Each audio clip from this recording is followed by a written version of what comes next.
Hi guys, this is Jenna Apgar and we are here with day number 1 of the 30 days to double your business, whether that is starting your business from scratch or it is revamping your business to get another start and put a little life into it, especially as we come into another major milestone in the year. So I kind of want to get started right into it. And for our Business Growth Network members, they've heard this is a big common thing to start with is there are certain basic foundational pieces that everyone needs to grow their business. And the first one is one of the biggest ones that I see across especially entrepreneurs, but any business. It's so foundational, it seems so basic, and yes, it is the one piece that most people are missing, and that is proper goal structuring. So today we'll be going over how to set some definitive goals. That's how we know we're going to double our business, how and what that means to double our business, because that means something slightly different for everybody that is growing their business. That could mean you have more students in chairs. It can mean a larger audience. It can mean more revenue, which is the common one everyone's looking for. But revenue is not the end all be all. There are some business that cannot double revenue. They do not have the capacity to double revenue. So today I'm going to just go over what it means to set some very smart goals for everybody who's on the live and who will be seeing this afterwards. And again, this is the 30 days to double your business training. It is just day 1. It only works if you do all 30, and you can even do all 30 every single 30 days, and that's how you build the stronger and stronger bridges, for those of you who have heard me give that speech. So I'm going to go ahead and I'm going to add some screen sharing, and we're going to be covering the very first topic of growing some goals, and that is going to be specific. When we just talk very generality, like, oh, I want to grow my business, that doesn't necessarily mean anything. It's not specific. It's not like saying, I want to add 10,000 customers this year.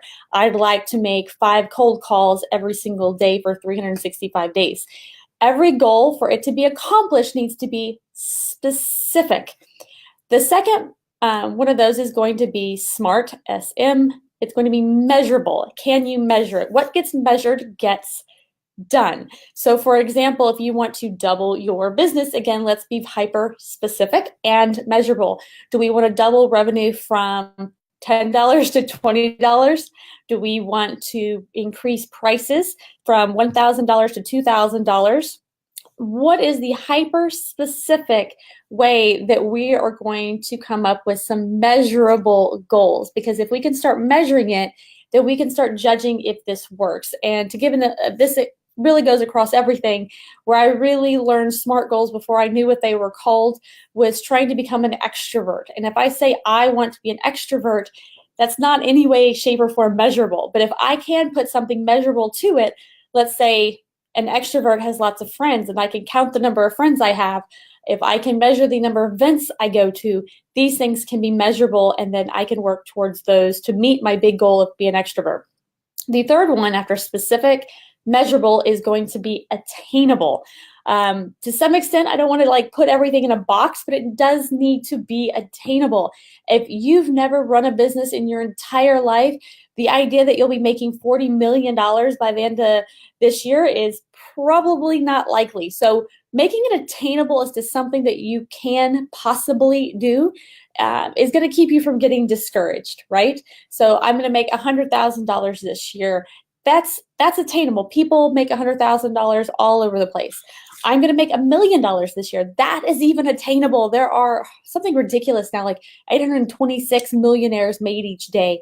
So this is still attainable. Think about what is possible. You cannot be a doctor at the end of this year if you've never had any official medical training. So let's keep it attainable so we don't get discouraged. The next one is going to be relevant. So we have specific, measurable, attainable, and we need goals that are relevant. If our big goal is to double your business, there's a lot of other side goals that are completely irrelevant. So asking yourself, kind of off the book, the one thing, what's the one thing that has the biggest capacity to change your business? What's the one big thing that can double your business? If that concept is learning to ride a bike faster and you're not in the bike riding business, that's completely irrelevant. So we want to make sure that we kind of run it through a filter. That's kind of what relevancy is. Is it relevant? And obviously it's going to be more refined, it's going to be more business related.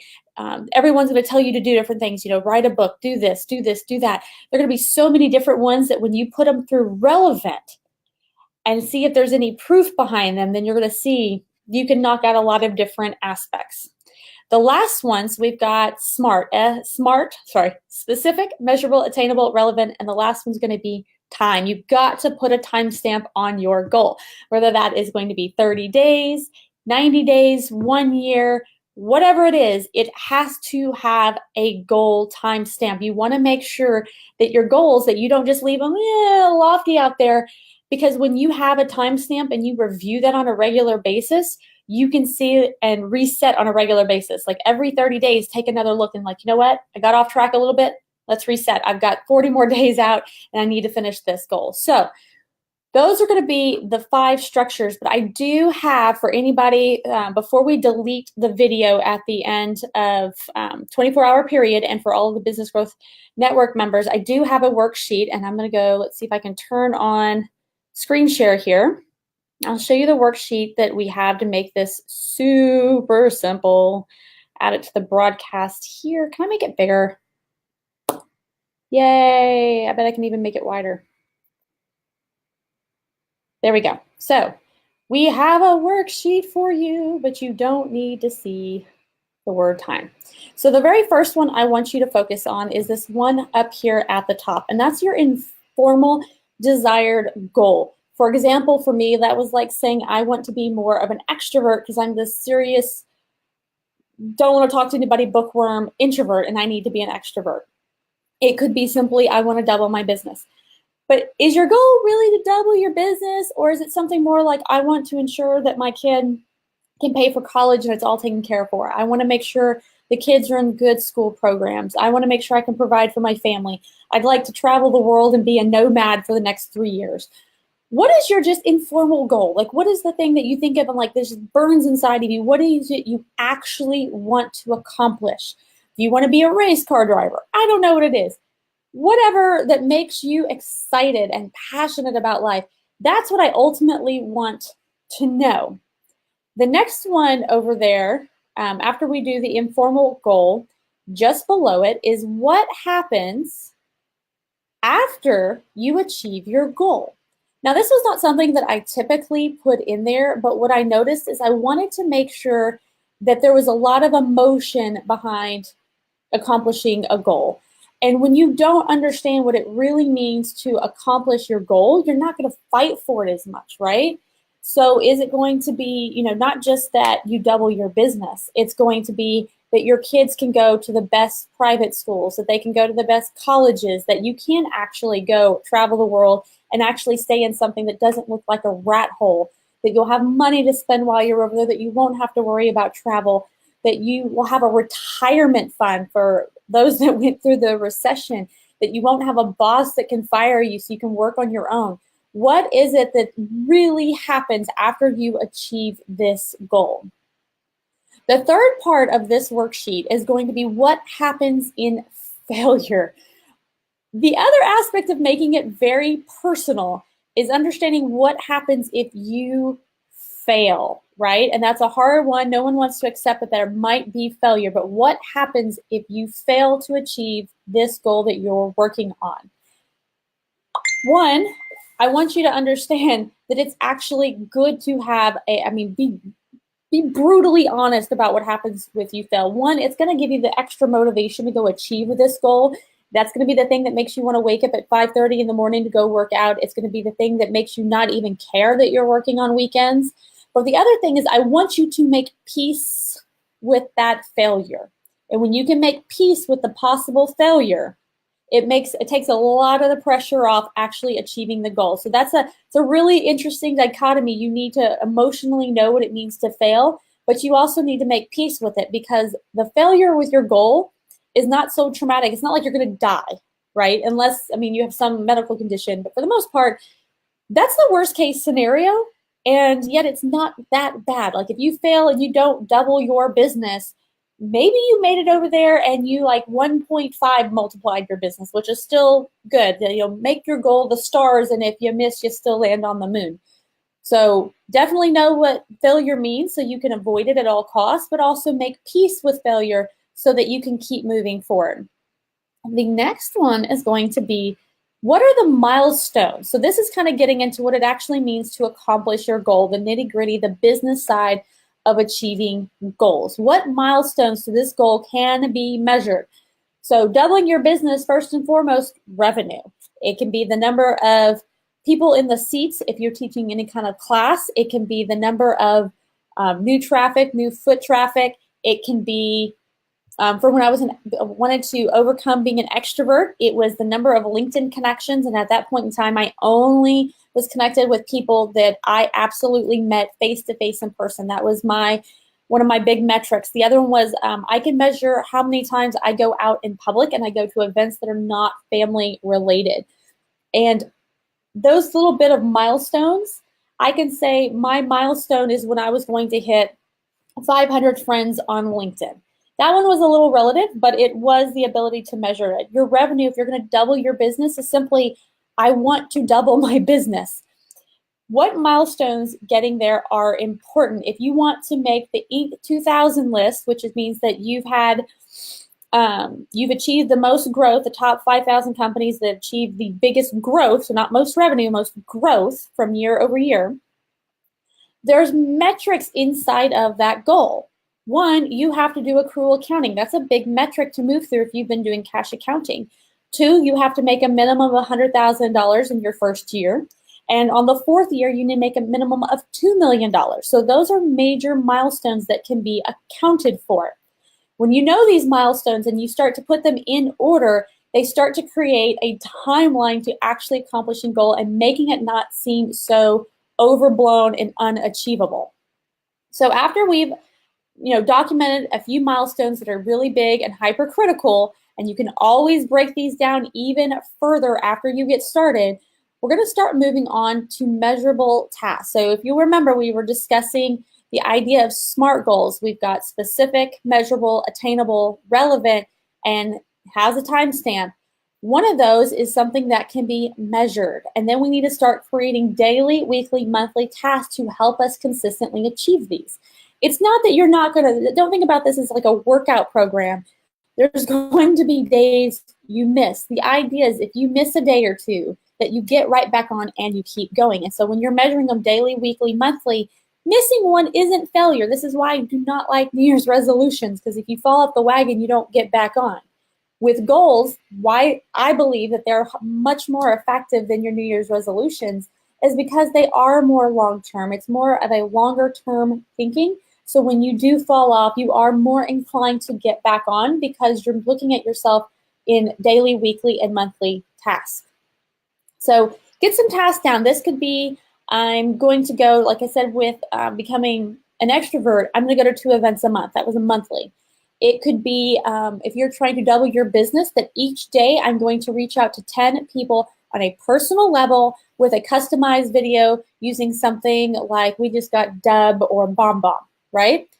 Weekly, are you going to measure your sales weekly? Are you going to measure how many contacts you make weekly or how many appointments you have weekly? When you do all of these and you decide, here's the 4 things that I've decided are the things that I can measure. I can measure the number of friends on LinkedIn. I can measure the number of events that I go to. I can measure the amount of sales calls that I make. I can measure the amount of website traffic I get. And then I can break those down. Is that going to be a daily thing that I measure, a weekly one, or a monthly one? And just check that off here. The next one before we get to our big one is we're going to break it down right here on the left side and to make sure that what is the specific goal, what makes it measurable, what makes it attainable, and what makes it relevant. That way we ensure that we have all 5 aspects of a SMART goal. And then you'll see over on the last side up on the right here, I have your SMART goal statement. This is the very specific statement based on everything you've just written down, based on the little chart on the left to make sure that it's specific, measurable, attainable, relevant, and timely. Make your entire goal statement. I am going to double my business from 100,000 to 200,000 in the year 2019, which is extremely, that's specific, it's measurable, it's attainable, it's relevant to doubling your business, and I've put a timestamp on it by saying by the end of 2019. So that is kind of the worksheet that we've set out for you. It is the absolute day one must-have. You must understand your goals before you can set forth on this journey. You have to know where you're going. The way that I give this, like the metaphor a bit, is you cannot hit a target with an arrow if you don't know where the target is. If you are just shooting on the dark, you've got like 1 in a kabillion chances of nailing that target if you don't even know where the target is. So on day one, phase one, day one, such a military term. If you don't know what your goals are, this is where to start. If you already know where your goals are, then I would suggest that you go ahead, go on this journey, fill out your goals, and make sure that you start a notebook. Put these in. They have like for the girls, they have the planners at Michael's, Create 365 with the little rings. These are great. Get a binder, 3-hole binder, punch some holes. Get these worksheets done and actually write them out, actually fill them out. These are where so many business owners fail because they don't handle the foundational pieces. So moving on, for my Business Growth Network members, if you have any questions about this goal worksheet, about this particular training, go over to the Business Growth Network Insider engagement group on Facebook, our private group just for you guys to ask questions and get them answered. And within 24 hours, you will have an answer to your question and will help you work through your goals, whatever they are, wherever you're struggling. The whole purpose of this group is so that you don't get stuck. I want you to ask your questions. I want to answer your questions. Obviously, it's limited only to our Business Growth Network insiders, but come over there and it's not just me answering. I want you to understand that it is our entire network. And if I'm not the right person to answer your question and some weird thing happens and none of our members are equipped to answer it for you, I will ensure that I will bring in another professional to answer the question for you, or at least direct you in the right direction. And for those of you who on your goals is to double your business and you are missing some part of your funnel, which we will cover in the coming days, getting more like in the day 4, I believe. If you need any trouble, whether it's with a website, with an actual funnel page, images for your funnel, copy for your funnel, actually putting into the landing page format, getting your emails for your funnel, your advertising, go over to doublefunnel.tv and you can submit to have us work on your funnel, your personal business funnel for absolutely free. We do this every day, 1 hour in the morning, Monday through Friday with me and Scott Schilling. So go over there, check that out. I'd love to help, especially our members, get their funnel built, get it doubling. And I will see you tomorrow for day 2 of the 30-day Double Your Business Challenge. Bye, guys, and if you have any questions, drop them in the comments. Bye.